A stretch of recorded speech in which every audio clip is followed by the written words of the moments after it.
March Madness is in full swing. NCAA brackets have been filled out, many busted. The office pool bets have been made. And according to the American Gaming Association, Americans will wager $10 billion on the NCAA tournament. Some people may already have their brackets busted and they've already lost big.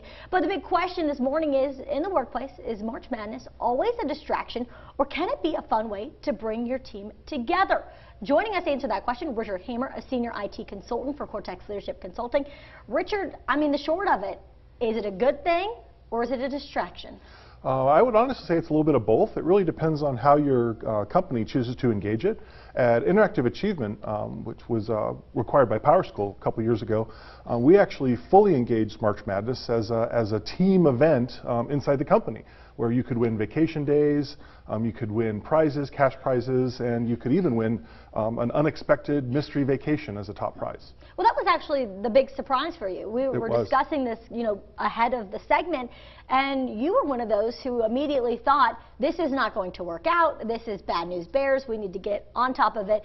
But you learned a lesson yourself.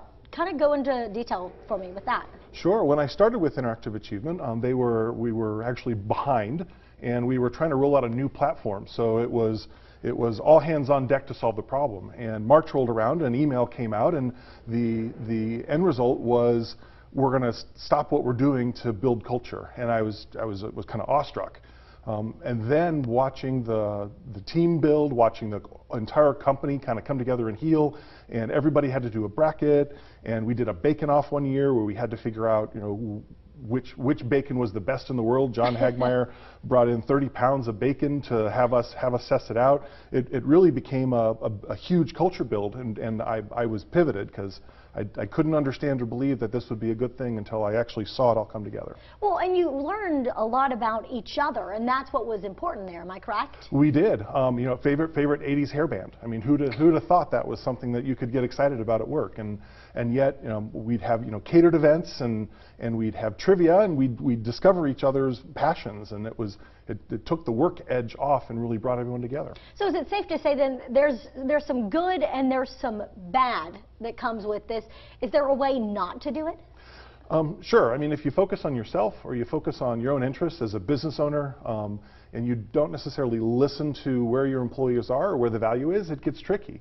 If your leadership team doesn't completely support everything you're doing in your growth, it becomes really challenging. And the question is, how do you get the people behind you, and how do you get the people to support you, and how do you build that relationship and make sure everyone is communicating so you grow?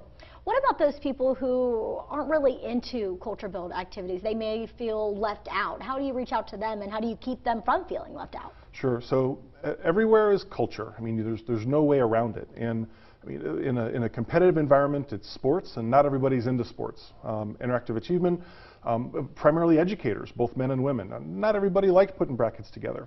How do you make it fun? How do you engage it? We had one winner of our main prize win because their dog picked the bracket, and it was impressive. It was amazing. We also had catered events, and it's a matter of being able to stay with your clique, but also intermingle. Things to avoid, or staying focused on yourself.